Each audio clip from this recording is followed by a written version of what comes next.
Good morning, folks. Let's see here.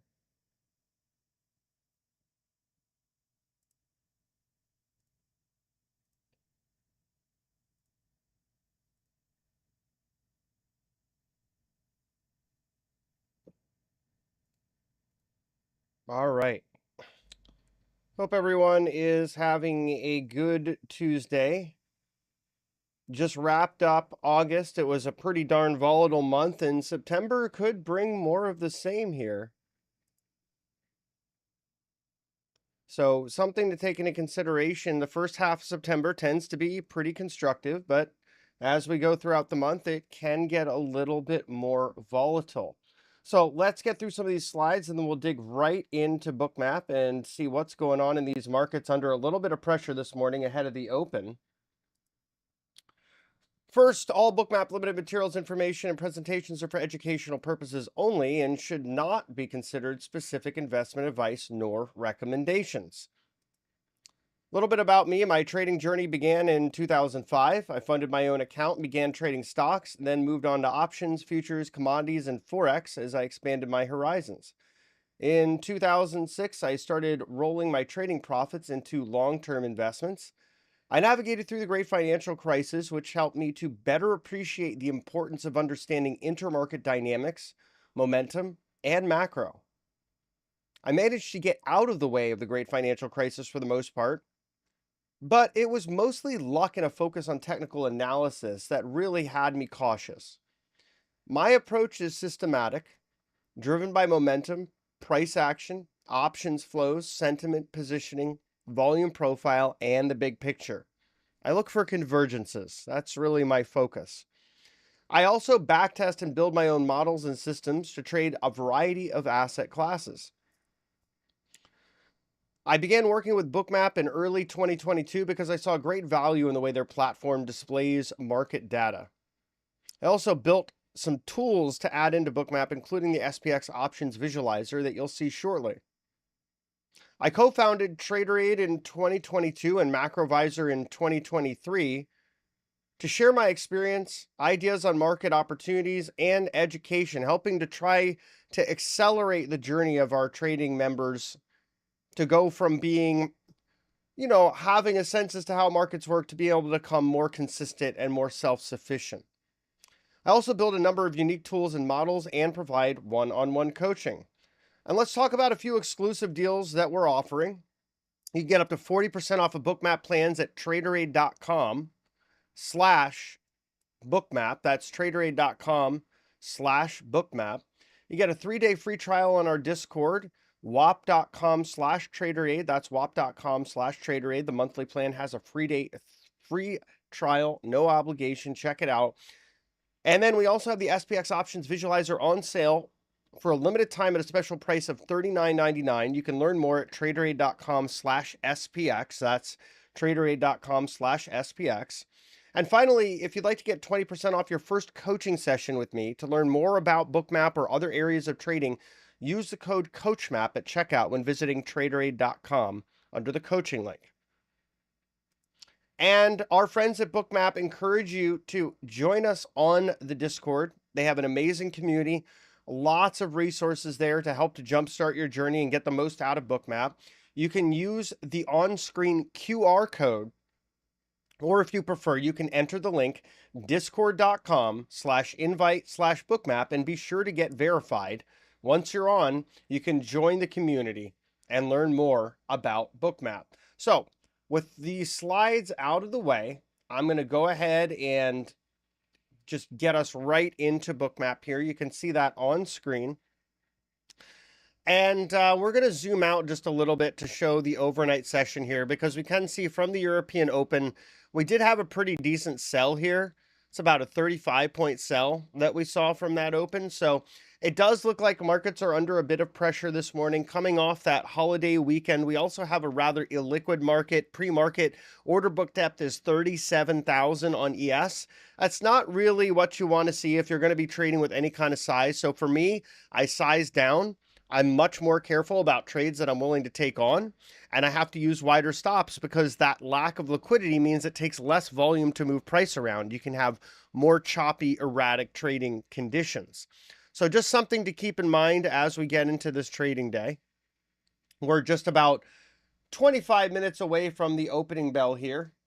And we do have some data coming up. We've got US S&P manufacturing PMI final at 9:45 and at 10 US ISM manufacturing PMI. We also have some central bank chatter. ECB's one of their bankers, Jochnik, I probably butchered that, will be speaking at 10. Then we have US ISM manufacturing. At 10, it's going to include prices paid. It's going to be including the employment index. I think that's going to be important. We also have US construction spending.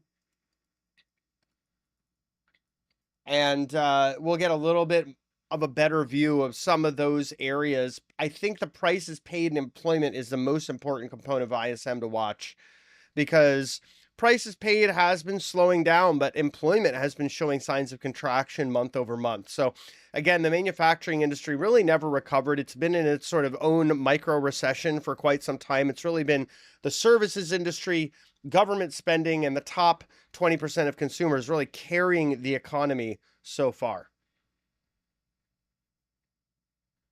So let's take a look around some of these markets here as viewed through Bookmap. I'm also going to pull my ES aggression indicator back into the screen. NASDAQ has a pretty similar look as S&P. It did pull down overnight, really from the start of the European session, fell about 200 points. Starting to recover just a little bit here pre-market, but I do think that we have a day where risks to the downside are a little bit more pronounced. So it is something we're going to want to watch with that 20-minute opening range, the prevailing options flow, and where we see resting liquidity showing interest in price.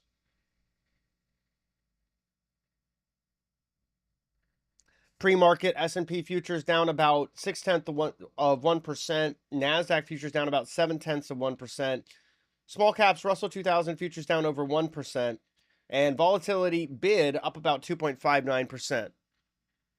Let's take a look at those small caps. Similar look as the others, really a drawdown from that European open, down about 20 points on the Russell. Bitcoin also having a rather choppy trading session overall. We'll backfill some of this data if we can here, but I do think that this is one to keep an eye on because it has been a sort of leading risk indicator lately, and it had a decent amount of volatility over the weekend. Let's take a look at treasuries here. Pretty sizable bid into the 10-year note futures starting at about 8:15 a.m. That's something to keep an eye on. While rates going lower is typically at this juncture of the cycle a sign that the bond market is looking for the economy to slow pretty meaningfully from here. And the bid we have this morning is pretty decent. Let's just pull this back a little bit. We can go to the European Open. Not much there, pretty flat, got a little bit of a sell, but now well bid on those 10-year note futures. That could be good for some of the long duration risk assets, things like gold, Bitcoin, some of the tech stocks that are unprofitable. They tend to do better in an environment of dropping rates, but it's going to be all about those prevailing market conditions.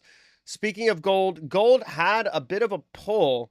That 25.52 level ends up being a pretty strong area of resistance to keep an eye on. So far, we're well below that. I think that gold needs to see a break above 25.52.20 on a weekly closing basis to really tell us it's ready to make the next leg higher. So far, we have not seen that play out.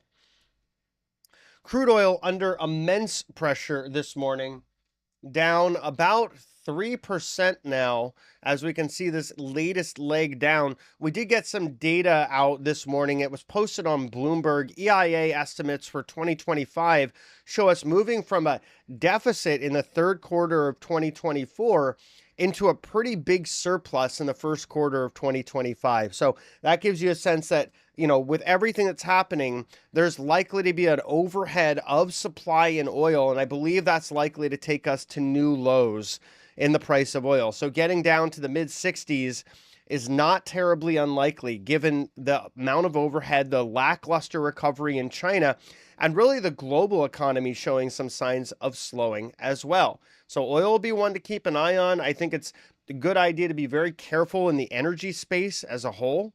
I do feel like we're likely to see some additional pressure in energy stocks today and moving forward with this supply overhead. Let's take a look at some of the major stocks out here. We've got Apple on screen. Apple just sort of drifting a bit lower from its 4 a.m. pre-market opening.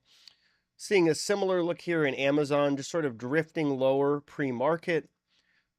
Apple, Amazon, Google, all sort of following that same trajectory here. Meta as well, down just marginally pre-market.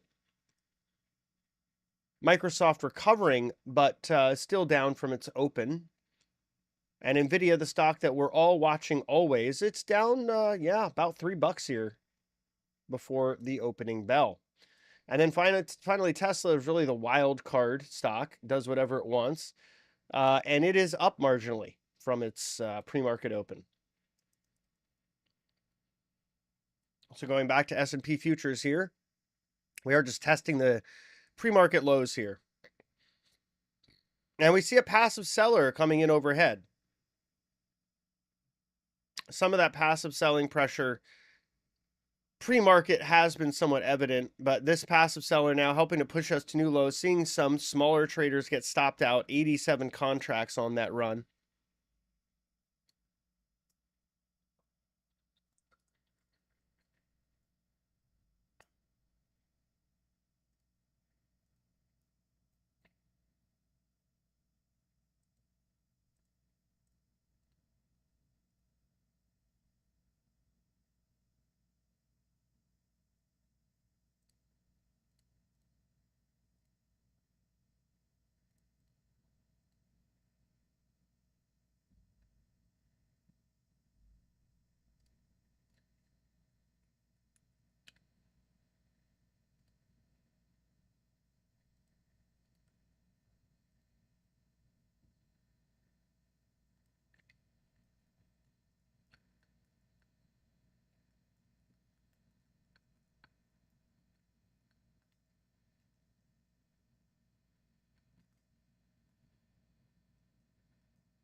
And folks, because it is a holiday shortened trading week, just be prepared for a market that has some of the major decision makers sort of still on break.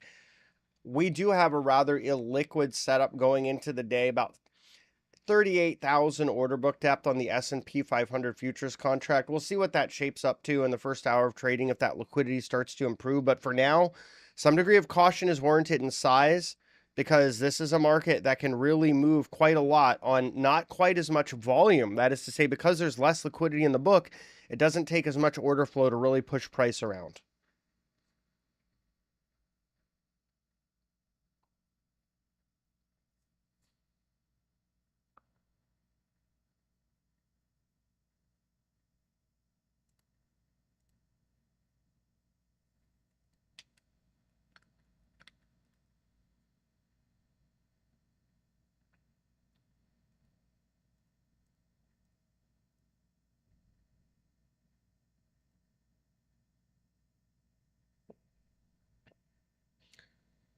Now let's take a quick look at some of the pivots I have available as well.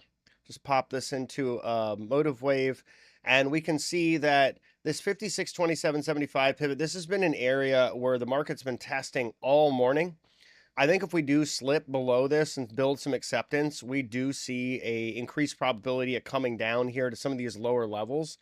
And really, I'm marking off all the way down to like 55.9325 as an area we could certainly test if this downdraft continues today. But for now, that bearish pivot level, these are levels I share every day on the Trader A Discord to help find directionality in intraday trading. My bearish pivot level is below 56.2775. So we are starting to build below there. We'll see what the opening range looks like and really what that trading tape looks like. But so far, it looks like this market wants to make its next move lower. That's the sort of trading action we're starting to see here as we get into the open.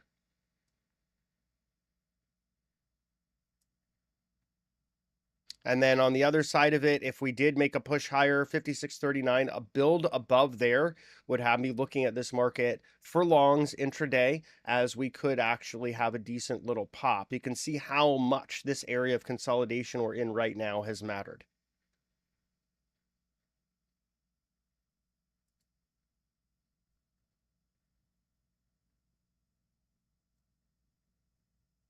And folks, while we're on the stream here, if you have any questions for myself or the Bookmap team, please don't hesitate to share them on the YouTube chat or within the Discord.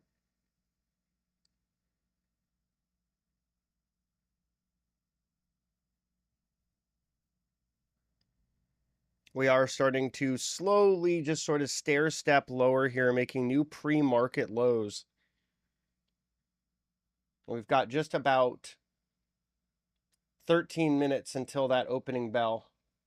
And again, we have two data releases that'll happen while I'm on stream. We'll have S&P manufacturing PMI final and US ISM manufacturing PMI, which includes prices paid in the employment index. We'll also have US construction spending. I don't believe that's going to be quite as important as ISM. I think ISM will overshadow it, but we'll still be watching that as well. So I'll stay on for maybe just an extra minute or two after the stream wraps just to talk about those data points.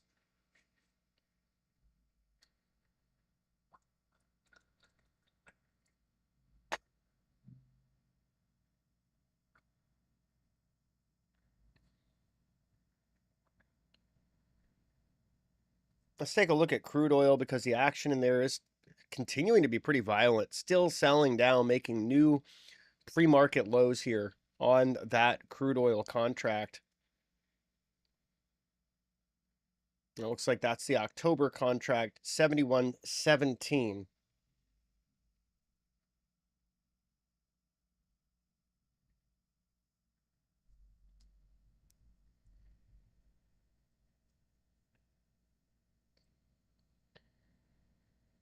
Let's zoom out a little bit, just get a sense as to where there's interest via liquidity. You do see some pretty big interest there at 71. Starting to see some selling pressure test that demand zone now. And you see another passive seller kind of coming in overhead, putting 4 contracts, now 6 contracts on sale. Selling those orders completed. The iceberg still open though. So again, it suggests there is plenty of supply here overhead in crude and interest in lower prices. So seeing it hit 71 today and possibly continue moving lower is not too unlikely.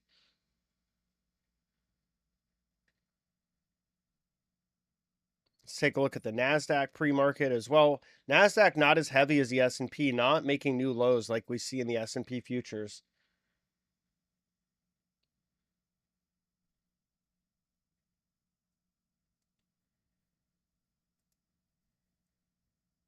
And zooming out, we can see we're just pinging around the gamma flip level that our naive model has calculated for SPX translated to ES levels. The delta right now is about 12.5. So that's the difference between the price of SPX. You add 12.5 points to that, and you get to where that level is implied on ES, right? So that's a calculation we have to continue performing. We do it once a night as we automatically rebalance the options visualizer. And that helps, because then you can see those key SPX levels in ES terms. So you've got our gamma flip level now moving below. We're actually starting to recalculate that based on the options chain updates. We have the vol trigger level just below that, and then the midpoint from last week. So those are all pretty key levels to watch. Let's look at the first hour or so of options trading as well, as that tends to be pretty important for shaping the outlook for the day. You get a pretty good idea of what some of the larger participants are looking for in terms of price range, which strikes they're favoring. That tends to have a somewhat magnetic effect on ES, because SPX options trade about 1.2 trillion of notional a day. All US equity market futures contracts trade about 450 billion. in notional a day. So options really are the tail that wags the dog.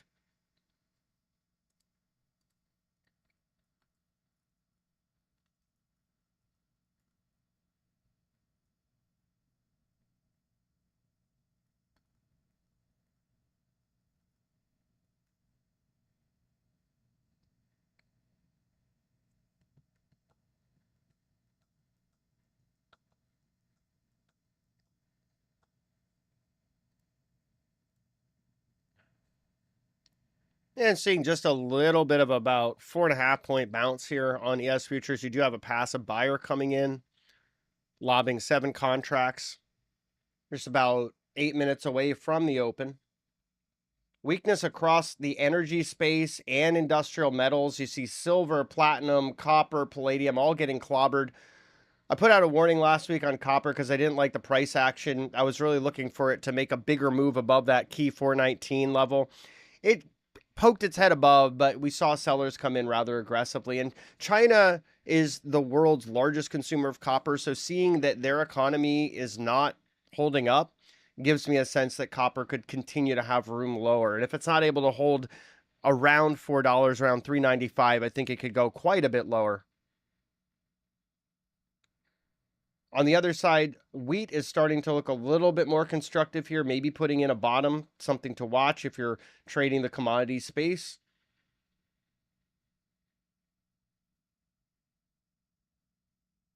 And I also think dollar longs make more sense here, moving over to currencies. I like short the euro, long USD JPY, long USD CAD, long USD AUD, long USD NZD. All those right now look good. And I think the dollar has made an interim bottom and is ready to actually make its next push higher.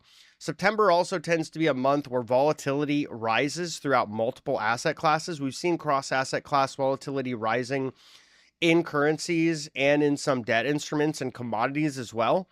And I believe we're going to probably see that permeate US markets, particularly in the second half of September. So the first half of September tends to be pretty constructive, but as you get into the second half, it tends to be much more volatile. And going back to data that's, I think, about an 80-year sample period, the second half of September tends to be the worst second half of a month for markets in the US, period, of all of the second halves. It's a good time to consider looking for cheap hedges as well, because, you know, right now, hedges are not priced for any kind of uncertainty or increase in volatility. So for me, I'm looking at the money 6-month out VIX calls and at the money 6-month out S&P puts to hedge my long portfolio.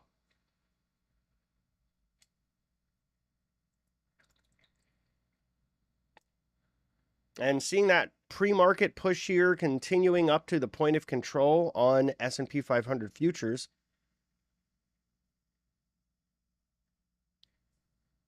And those bubbles you see on screen, these are delta bubbles. So I know some folks look at these and scratch their head and say, what do these mean? Why are you using these instead of candlesticks on your chart? The reason is simple. These are showing in a very easy to interpret graphical symbol the aggression by buyers versus sellers, or the lack thereof. A larger green bubble means buyers dominating that tape. A larger red bubble means sellers dominating that tape. And then the smaller bubbles mean less aggression, less certainty by either side. So it's a good way to see right on screen what's happening in the order flow.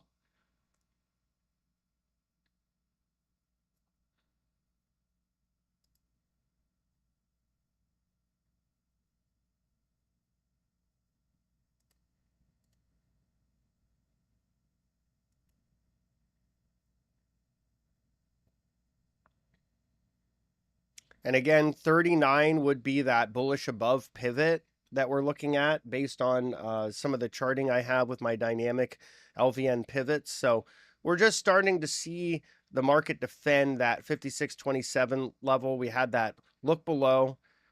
I will say the chart still looks rather heavy, so I'm not necessarily sold on this support being intact.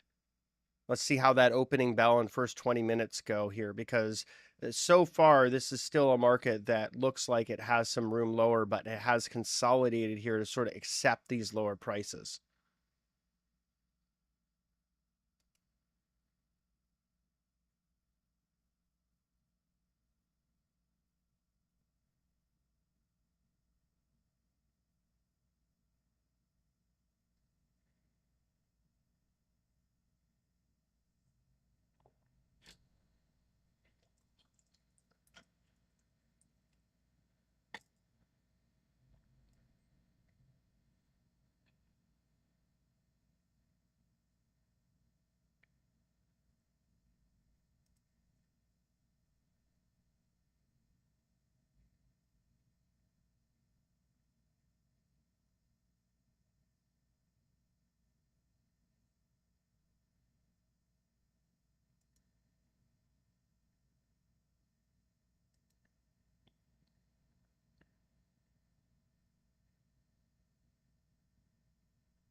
Another thing that has my attention this morning is what's happening with the number of stocks above their 20-day moving averages on the New York Stock Exchange. So I'm just going to pull this chart up on screen for everyone. You can see that the number of stocks above their 20-day moving averages as of Friday's close was 82.72. You can also see I've drawn a red line at 70. I feel like when we're above 70%, and particularly above 80%, it's extended. It's a bit exhaustive. So this is a market you could reasonably call overbought. And that does make it more likely that you could see some kind of corrective impulse. So that's another area that has me just a little bit more looking for some downside or at least consolidation this week. Just the amount of sort of stretched, we see it in sentiment, AA, retail outnumbering bulls, bears by over 2 again. We see it in some of the flow data. Equity inflows have been surging. We see it in some of the positioning aggregates, and we also see it in measures like these. So those are just some cautionary signs going into the trading day. Of course, we're going to respect price like a compass. We're going to look at that 20-minute opening range. We're going to look at resting liquidity and options flows as our 3 data convergence points to identify potential trade setups in S&P and otherwise. But those are some factors that color at least my view of we're probably less likely to make big upside, right? We could see some near-term grinding higher, but big upside moves seem a little less likely given the backdrop of where we are right now. And downside risk is growing. That left tail is fattening here because of those same factors I've mentioned.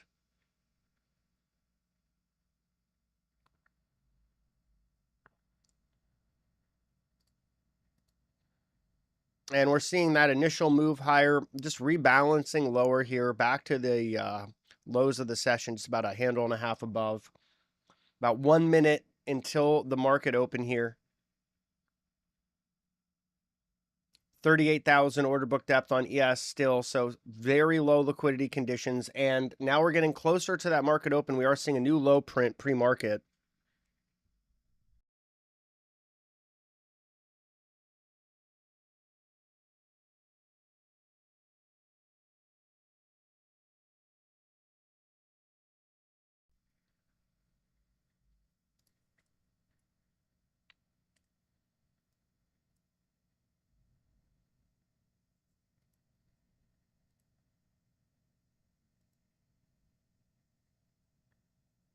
Let's take a look at the NASDAQ, compare.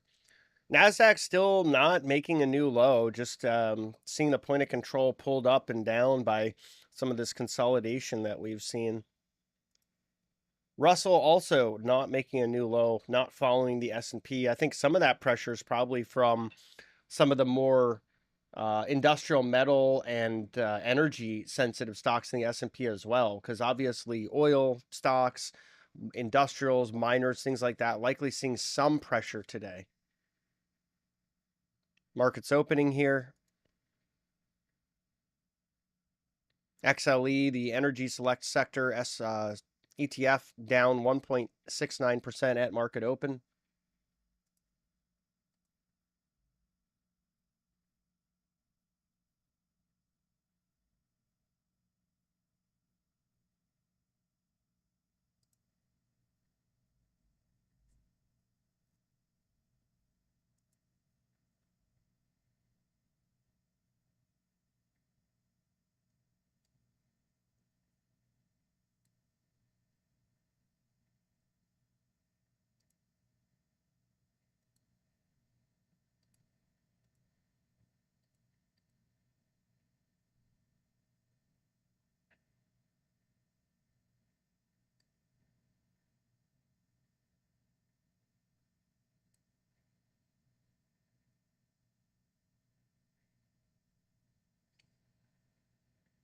And seeing pull to new lows here in the cash session, also taking out those pre-market lows. Let's just zoom out and take a look at some of these liquidity levels. See some interest down here around 55.65. But overall, not a lot of interest at lower levels. That 52.50 bid is still there, but much smaller than it used to be. And liquidity improving modestly, about 39,000 on the order book, still very low, however. So again, not seeing those trading conditions improve such that it would give me confidence that I'd want to use larger size. It's likely to be a choppy trading environment as long as liquidity is below 50K on the order book. We're now 38K, with the delta on the bid about 1,500 versus the offer.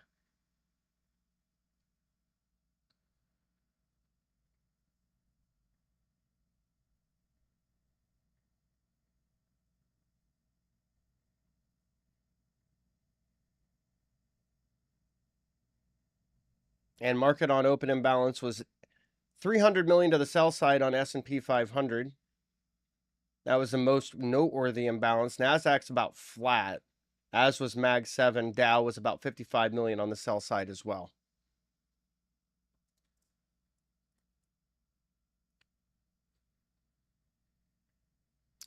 Seeing S&P futures continuing to make new cash session lows here.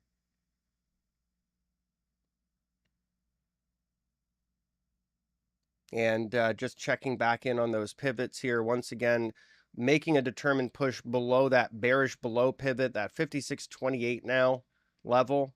So this is, from just a pivot standpoint, looking like we have room to continue lower. That's something to keep in mind if you're trading this real short term. We do have some event volatility catalysts coming up, of course. 9:45 US S&P manufacturing PMI final forecast is 48.1. Prior reading was 48. At 10 a.m., we have US ISM manufacturing PMI with a forecast of 47.5. That's deep in contraction. And a prior reading of 46.8. Any reading for ISM below 50 is in contraction. Above 50 is in expansion. 50 is flat.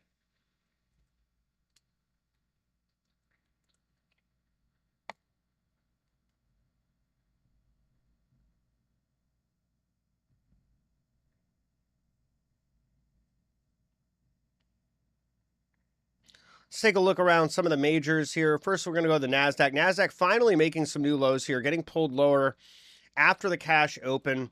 Russell 2000 just in its own little world, blasting higher at the open. I think this is some short covering, as you do have hedge funds leaning more into their small cap shorts, whether it's the index itself or some of its components. So I wouldn't read too deeply into this to say small caps are showing relative strength. I think it is more degrossing. Yep, we're back to that. Bitcoin taking a bit of a smackdown here at the market open. You can see it trading below 59,000 here, making new lows. 10-year note futures no longer catching such a strong bid, but they had a nice strong bid into this open. So rates coming down on the long end. Gold absolutely getting smashed here at the open, down about $5. Crude oil below 71 here, now making new lows, both pre-market and cash session, taking that liquidity out that was resting below. We talked about that a little bit earlier. Apple also having a rough start to the session here. We're just going to zoom in some of these time slices on these larger stocks. So you can see opening bell had a bit of a pop into a supply zone overhead. It's about 18,000 shares on offer here. Sellers handily absorbed that attempt. And now we see, without that lack of, without that implied demand, that lack of demand really helping shares to move lower off their pre-market session levels. Let's take a look at Amazon here. Similar look as Apple. We're just going to zoom this in as well. So you can see from the market open, we're seeing a bit of a pull here. We do have a decent demand zone at 176, and below that, an even larger one at 175. Alphabet shares, similar look. We're also going to pull this time slice back a bit here, just slicing right through that demand zone at 160. That was a pretty large demand zone, 56,000 shares on bid, and continuing to pull lower here. Meta, let's just pull this time slice in as well to a 5-minute. Not quite as big of a reaction on the open as some of the others, showing some degree of relative strength versus its peers today. Microsoft falling pretty hard off the open here. You can see that. And there is a decent demand zone at 415. NVIDIA, yikes, that's a bit of a tumble for the market leader. Now trading 113. Let's just get a quick percentage check on NVIDIA, down about 5% here. And then Tesla actually moving the other way entirely, getting a nice pop off the open. Tesla up 2.15%. We go back to the S&P futures here, or the SPOOs, and let's just look for our next pivot here. So our next pivot is going to be 56.1725, and we seem set to test that shortly here. We're just going to bring in some of these lower pivot levels so we have them on screen.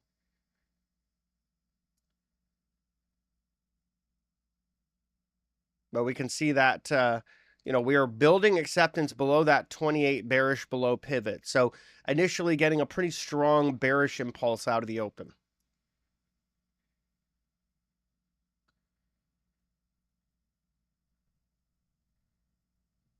So all signs point to that. You're seeing a decent amount of bearish options flow coming through in some of the ETFs and single stocks as well.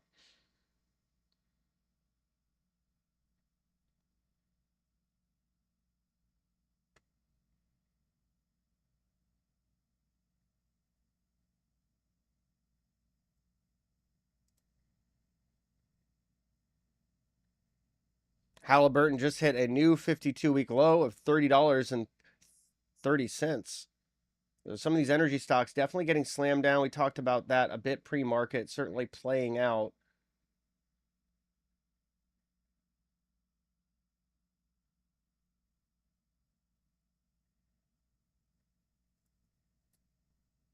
And seeing that continued pressure, S&P futures now pulling further new intraday lows, and we're getting closer to that gamma flip level that we've recalculated based on options positioning. That's right near the vol trigger as well. So if we do pull below those two levels, I would prepare for a market that becomes increasingly volatile. And we've already talked about the potential for volatility given the order book liquidity being constrained. So keep all of that in mind. But, going into today, I did look for more pressure from the overnight session kind of continuing and marking that line in the sand once again, saying, if we pull below that pivot, that 28 now pivot, we have some room lower. We're now pulling below the 56.1725 pivot here. And again, this market is under increasing pressure. S&P futures down 0.75%, NASDAQ down 1.17%, Russell down 1%, Dow down 0.6%, VIX up 3.17% to spot 1590.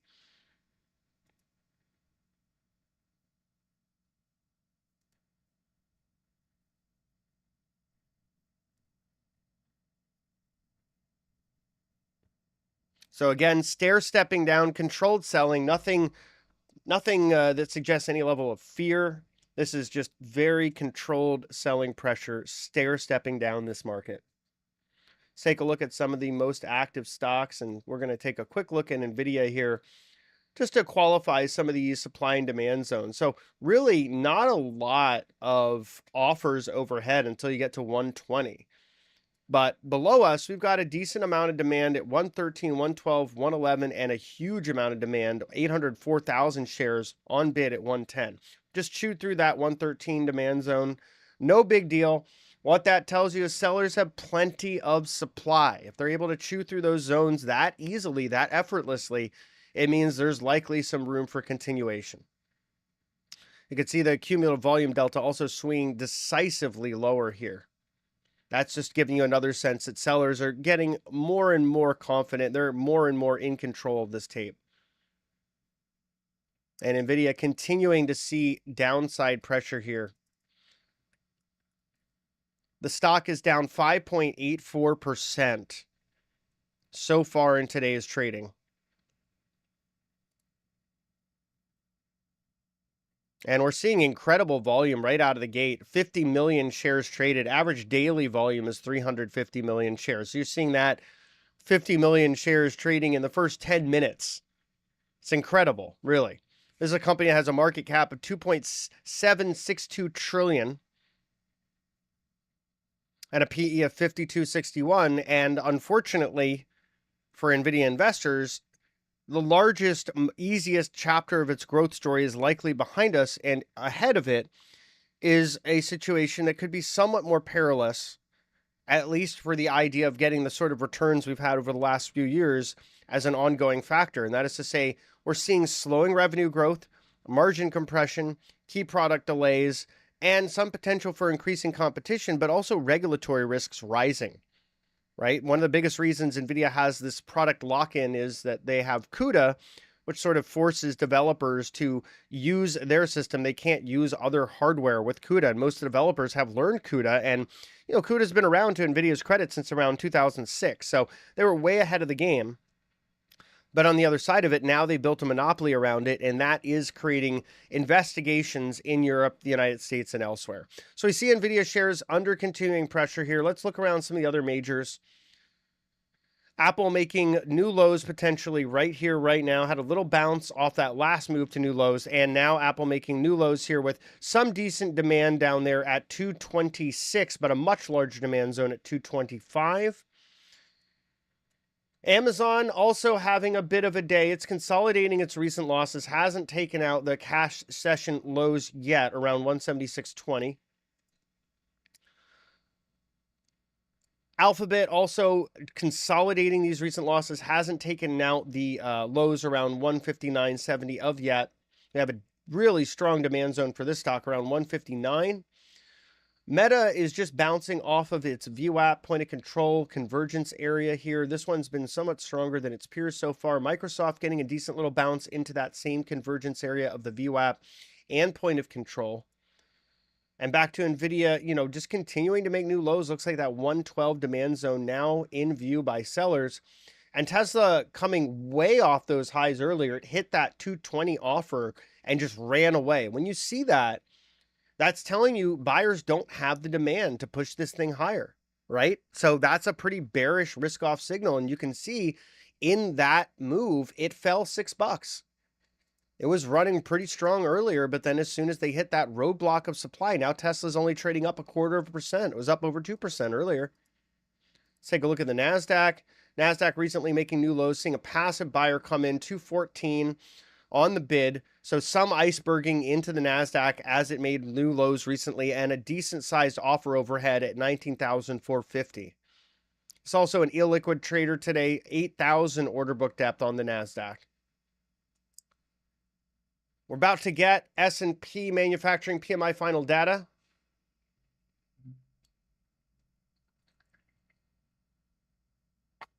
About 20 seconds out.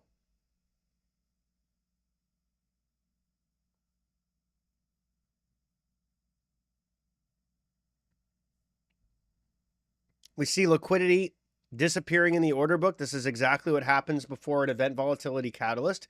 That's why it's important to be aware of them and not necessarily try to trade through them, but instead try to trade around them. The print is 47.9. That's 47.9 versus a forecast of 48.1 and a prior reading of 48. Coming in moderately lower than expected. Continued contraction in manufacturing being a theme here.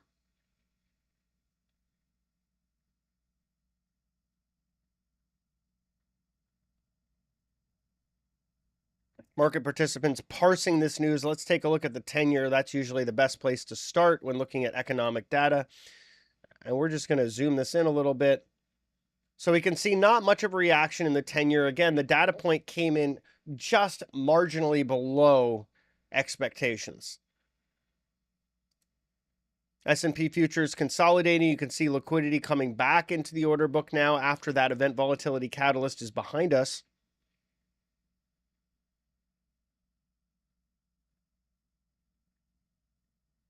And this just came in over the wires as well. Bank of America cuts global GDP growth forecast for 2024 to 3.1% versus the prior forecast of 3.2%. So a modest downgrade.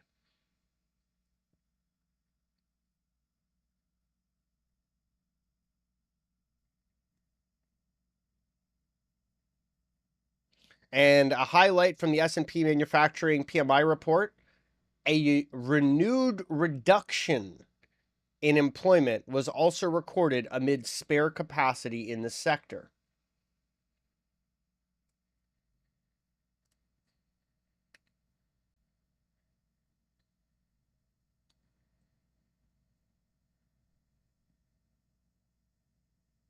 So that SMI or S&P manufacturing PMI report just showing us continued contraction in manufacturing, no real recovery happening there of yet.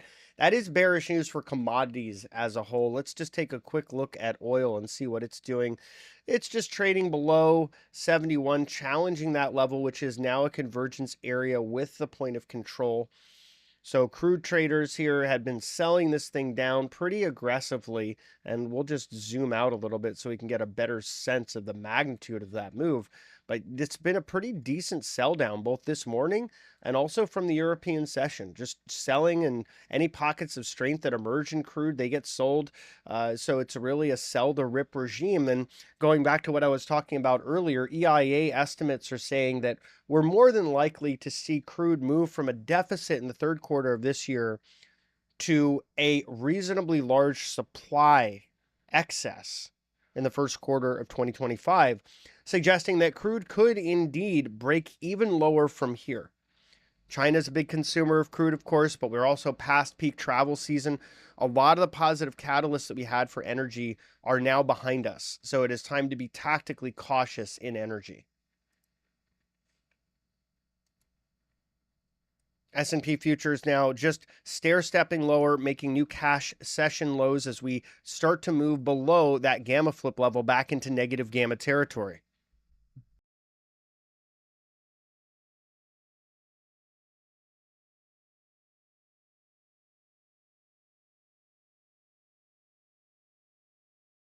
And we see some put interest building here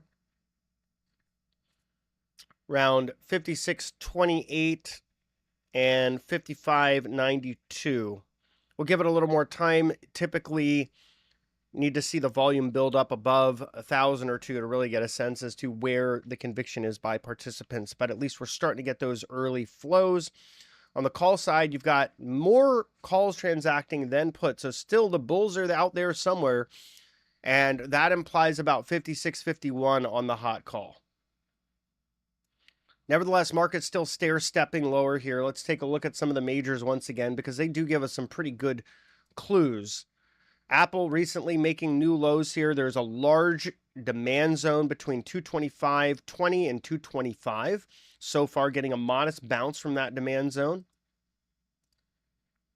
Amazon pushing higher here above that convergence area of the point of control and VWAP, actually starting to make new cash session highs here, or at least attempting to do so right now as we speak. Alphabet pushing above its VWAP and into a large offer zone of 161.20. So you're seeing kind of a similar look. You've got Amazon 178.50 as a large offer zone, Alphabet 161.20. It's not always large round numbers. These zones can come in pretty much anywhere in the order book, which is why it behooves us to continue to pay attention to the developments in the order book. Meta taking out its offer zone overhead around 525. Microsoft's got a pretty sizable offer at 420, 17,000 shares on offer. It did recently make new cash session highs. So some of these are starting to turn around. NVIDIA is just sort of between its VWAP and its session lows. So this is one to watch since it's such an important stock. And Tesla closing in on cash session lows. So a mix of different outcomes in the Mag 7 so far. That brings us to the NASDAQ, which made new lows about 6-7 minutes ago. We'll keep an eye here on this one. It's starting to look a bit heavy again. And we have formed our opening range. So we'll also just quickly check on the S&P 500. We are starting to make some a bit of a move below that 20-minute opening range. But that initial 20-minute opening range, let's call it about a 27.5 handle range. I'm sorry, a 17.5 handle range here. So that's still a decently chunky range, and building some acceptance below that 17.5 handle opening range does suggest we've got some room lower.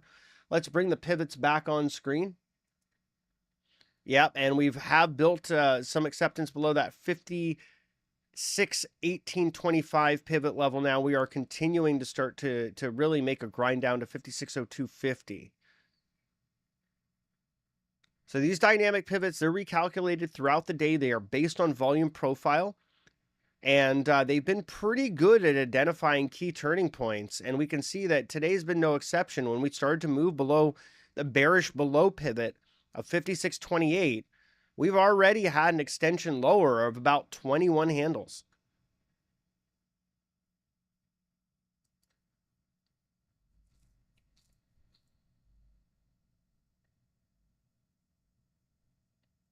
And some more highlights from the S&P Manufacturing PMI report ahead of US ISM Manufacturing PMI, a separate data release expected at 10 a.m. Here are some highlights from Standard & Poor's. As was the case with production, manufacturers saw a renewed decline in employment midway through the third quarter, and staffing levels have decreased for the first time in 2024 so far, reflecting falling new orders and lower output. So you're seeing more macro signs that manufacturing isn't only in contraction, but underneath the surface, it's building. Now we're starting to see employees impacted here as well. The first staffing reduction in 2024.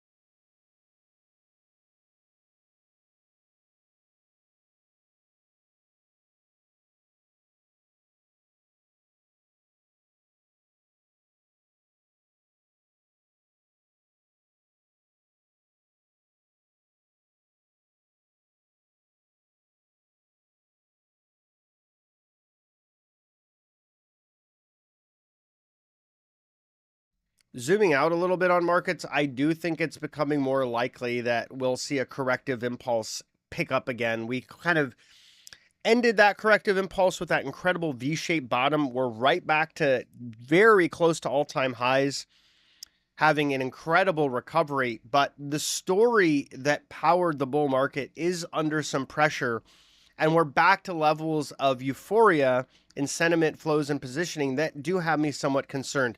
We do see the market now breaking to new lows here. 5603.75 on S&P futures. You could say we have definitely moved below that opening range. So I do have a modest short position on into this. I do believe that we have some room lower from here. And I started to take that as we were pushing below the opening range. And I will keep that intact unless we start to make a move back into the opening range and build acceptance. For now, however, it does appear like the path of least resistance intraday is lower from here. And you can see the most active put strike giving us a sense that it could be about 22 points lower from here, given where that activity is building in SPX and translated to ES levels. S&P futures now down just about 1%. NASDAQ futures down 1.4%. Small caps, Russell 2000 down 1.23%. Dow down 0.75%. Volatility well bid here, up 5.12%. Spot VIX 1620. And you'll note S&P cut right through that cash 5,600 level, now trading 55.93. That options implied area of support, not really providing support. That is what you see as the volatility trigger on screen. Because if we do build below that very large level of gamma exposure across the chain, that does suggest that we have even more elevated potential for increasing volatility. Let's take a look at some of the majors here. Apple getting close to its lows again. There's a major supply zone between, demand zone between 225 and 225.20. Amazon seeing a decent sized bid coming in at about 176.90, but the stock retreating after making new highs. Plenty of supply overhead on this one as well. Alphabet shares or Google rejected here at the VWAP on that subsequent test, now starting to pull back a little bit. Meta retesting its VWAP level. We've got plenty of demand below on this stock, starting at 519. Microsoft, that absolutely insane level of supply overhead, rejected this stock repeatedly this morning, And that ended up being, like we saw with Tesla, that ended up being a turning point. So you look for that sort of charge up to a demand zone, or in this case, a charge up to a supply zone, and that rejection, and you have a pretty decent chance of this falling. You saw the same exact thing playing out in Tesla. So we'll just pull out to Tesla here as well. And you could see that repeated attempt to get above 215 and into that 215.50 area. Those rejections led to a pretty significant move lower in the stock by a couple bucks. And this is something that we saw earlier as well at that 220 offer. That was really the bigger, chunkier move lower. So you saw the stair step, new intraday high, new intraday high, new intraday high. You get really close like Icarus. The wings start to melt as you get too close to the sun. That was 132,000 shares on offer. It's an enormous amount of supply, and buyers just didn't have the demand. So we just got absolutely pulled by about $6 in rather short order on Tesla. So I don't know that the same thing necessarily happens to Microsoft in that order of magnitude, but I do think it's noteworthy that you've seen multiple large companies get to these key areas of supply and reject lower. Let's take a quick look at NVIDIA shares here as well. So we do have some pretty good demand zones coming in below price, 112, 111, and of course 110 being the monster level with 856,000 shares on bid.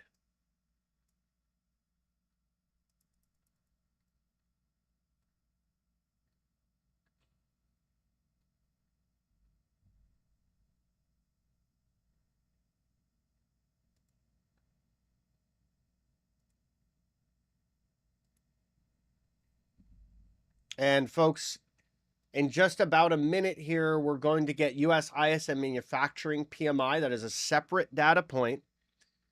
The forecast is for 47.5, which would be an improvement from the prior reading of 46.8. But both of these numbers indicate contraction. Anything below 50 is. So even if we get a 47.5 or even a 48, it's still contraction. It's just less so than the prior reading. So the way I look at this is if we have a big beat or a big miss, that's where you may see some market reaction. You can see liquidity drying up in S&P futures in anticipation of the number. But if it comes in line, like S&P manufacturing PMI final, I don't think it's going to move markets much. So it's really about deviations here, something that's unexpected, sparking a reaction function. Let's see what happens. I'll read this one off, and then I'll talk a little bit about what I'm seeing with it, and then we're going to cap off the stream. But be sure to join me again, same place, same time, next Tuesday, 9 a.m. Eastern. And if you'd like to learn more about Bookmap and get a up to 40% discount, visit TraderAid.com/bookmap. Scroll down to the specials at TraderAid.com/bookmap. And if you'd like to learn more about TraderAid, visit us on the web at TraderAid.com. We've got a great video that walks you through our Discord under the Discord tab. We got a 3-day free trial. If you'd like to check out the SPX options visualizer that shows us these key options levels, you can do so. Visit TraderAid.com/SPX. We just got ISM manufacturing PMI coming in just around forecast at 47.2 versus the forecast of 47.5. Again, prior reading of 46.8, so modest improvement. New orders index, however, looks terrible. The actual reading is 44.6. The prior reading was 47.4. We also got U.S. construction spending month over month falling 0.3% versus a forecast of a gain or a rise of 0.1%. So this is in line with the prior reading of 0.3%. That is to say, we're forming a trend of declining construction activity month over month for 2 months in a row at least. So overall, this ISM data is not very promising. Neither is the construction data, both of which are telling us we have a slowing economy here. Let's take a quick look and see how rates responded to this. We did get an initial move higher in the 10-year, and now we're actually pulling. So that anticipatory move that we saw leading into this data print, I suppose that was more pricing it in, and now this is a bit of a sell the news situation. Crude oil also starting to make another push lower below 71, making new lows on the day, as none of this data is particularly economically constructive, right? It's all kind of giving us a sense of a slowing economy. So I do think overall we do have room lower in this market today. Overall options flows are now balanced. Earlier we saw the hot call outpacing the hot put. Now actually the hot put and the put side of the chain are the most active, but they're very, very similar, as you can see. 5,000, 4,000, very much within range of each other. So I would like to see that midpoint level give way and the put activity increase substantially to give me more conviction that the market's got room lower. A lot of these market activity, sort of reaction functions are governed by options. So if you want to see, something that gives you some more confidence, seeing that put flow pick up would be one of those things. And the midpoint from the options visualizer would be removed if that flow gets imbalanced in either direction. If that options auction, so to speak, shows one side, the bulls or the bears, really prevailing. So for now, path of least resistance is lower, but we want to see options flow confirm it. We did break below the 20-minute opening range. We got some bad news is bad news data and market reaction function so far. And I think that that's something to keep an eye on, as are the shares of some of the major Mag 7 stocks. So thank you so much for everyone watching the stream today. Of course, if you have any questions, feel free to reach out anytime. Hope you have a great rest of your trading week. I'll catch you soon.